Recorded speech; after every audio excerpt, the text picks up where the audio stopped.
प्रिय सज्जनों, आज जो मैं बताने जा रहा हूँ उसका शीर्षक है भगवान का आदि नाम क्या है।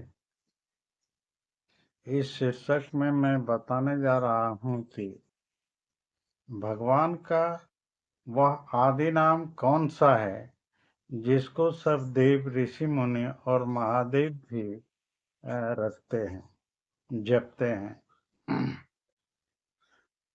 जब शांत ब्रह्म था, न सूरज था, न चांद था, न कोई सृष्टि थी, तो शांत ब्रह्म में जब यह कल्पना उत्पन्न हुआ कि मैं एक हूँ, अनेक हो जाऊं, एको अहम बहुश्याम, तो उस विचार से उस शांत ब्रह्म के किसी भाग में कंपन होने लगा। जैसे शांत गंगा में घुरना लगता है और उस पर तरंग उठने लगता है, उसी तरह उस अहंग भाव से शांत ब्रह्म में जो कंपित भाग है वही आत्मा है, और उसके ऊपर उठने वाला तरंग यह जीवात्मा है। इस दोनों के तरंग में, उथल पुथल में जो ध्वनि उत्पन्न हुआ उसी को ओम या ओंकार कहते हैं। और इसी ओम और ओंकार से संपूर्ण सृष्टि की रचना हुई है। यह दो प्रकार का नाद है। तो यह जो नाद किसी चीज में ठोकर देने से बजता है उसको आहत नाद कहते हैं, और जो बिना बजाए बजते रहता है उसको अनहद या अनाहत नाद कहते हैं। तो इसी नाद का दो भेद है। तो सूक्ष्म सत्ता से जब यह नीचे की ओर आता है तो यह सबसे पहले यह चित्त में आया, चित्त से बुद्धि में आया, बुद्धि से मन में आया, और मन से यह आकाश में आया। यह सूक्ष्म नाद है, इसको अनहत नाद कहते हैं।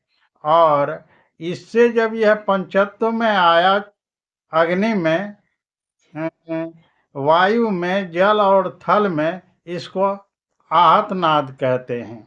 यह परमात्मा का आदि नाद है, और इसी नाद के कारण संपूर्ण सृष्टि उत्पन्न हुई है।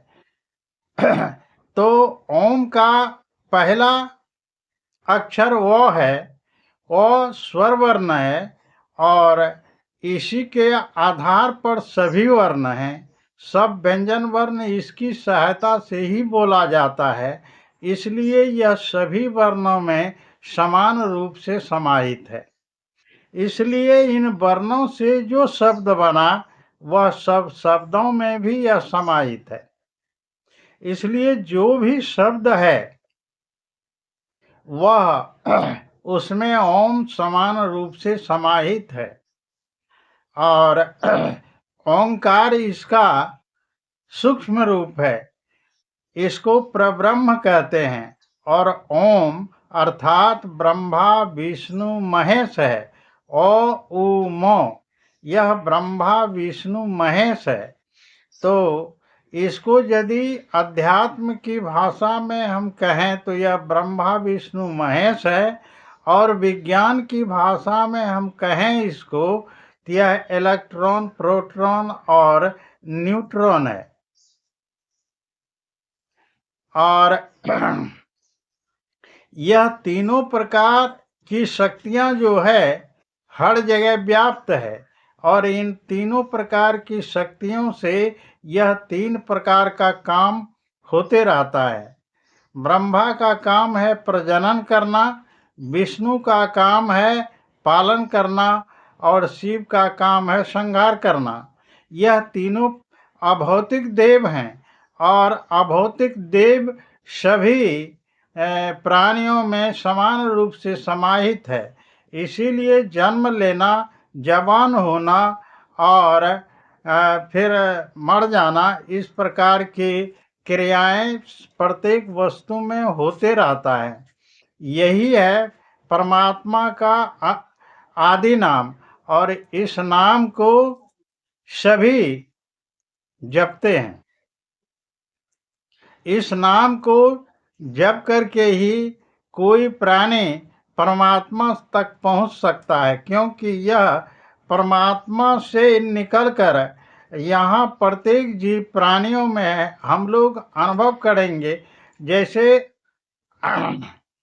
आहतनाद, ढोलक या किसी चीज पर जब हम ठोकर मारते हैं तो उससे कुछ आवाज पैदा होता है। यह इसका स्थूल नाद है, इसको आहत नाद कहते हैं। यह ओम है। और जिस नाद की बात हम अनाहत नाद की कर रहे हैं वह आहत नाद नहीं है, वह सूक्ष्म नाद है। और हर हमेशा प्रत्येक चीज, प्रत्येक वस्तु में और प्रत्येक जीव प्राणियों में वह स्वतः ही बजते रहता है। लेकिन इसको ध्यान की गहराई में इसको सुना जा सकता है। तो पहले चलने वाला ओम अर्थात ब्रह्मा विष्णु महेश को उसको पार करना होता है, तब प्रब्रह्म में माने तब अनहद नाद में वह प्रवेश करता है और अनहद नाद को पार करके वह परमात्मा की सत्ता में प्रतिष्ठित हो जाता है। यही है यह अनहद नाद और आहत नाद। इसको सब कोई जपते हैं, ऋषि मुनि महात्मा और स्वयं महादेव भी। और इस अनहद नाद को राम भी कहते हैं, क्योंकि राम में यह 2.5 अक्षर जो है र, वह ब्रह्म जो सभी जीव प्राणियों में समान रूप से व्याप्त है, उस क्योंकि मणिपुर चक्र का बीज मंत्र र है। और मो जैसे ओम में जीवात्मा है, उसी प्रकार से यह राम में भी लगा हुआ मो जीवात्मा है। और दोनों में यह स्वर वर्ण मिला हुआ है। इस दोनों शब्द को मिलने से बीच में आकार पैदा हो गया है। इसलिए भगवान श्री कृष्ण गीता में कहते हैं कि मैं एकाक्षर ओंकार हूँ। यही एक अक्षर मैं ओंकार हूँ जो सभी जीव प्राणियों में व्याप्त है। यही परमात्मा का ध्वन्यात्मक नाम है। और इस नाम को जप कर, इस नाम को प्राप्त कर प्राणी परमात्मा तक पहुँचते हैं। इसीलिए सभी प्रकार के बीज मंत्रों के आगे ओम लगा रहता है। ओम ना भी लगा हो फिर भी प्रत्येक मंत्र परमात्मा का ही नाम है और उसमें ओम समाहित है। वह उस नाम को भी जपने से वह प्रकट हो जाएगा।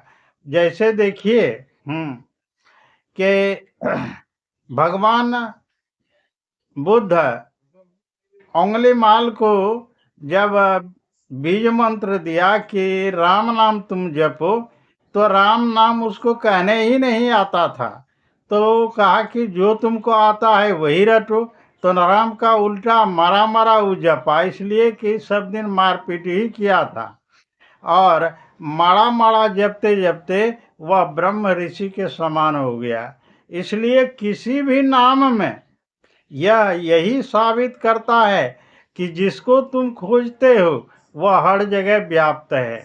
तुम जिस नाम से भी दृढ़ता पूर्वक और पूरी शक्ति और संकल्प के साथ चलोगे तो वहां परमात्मा तुम्हें मिल जाएगा।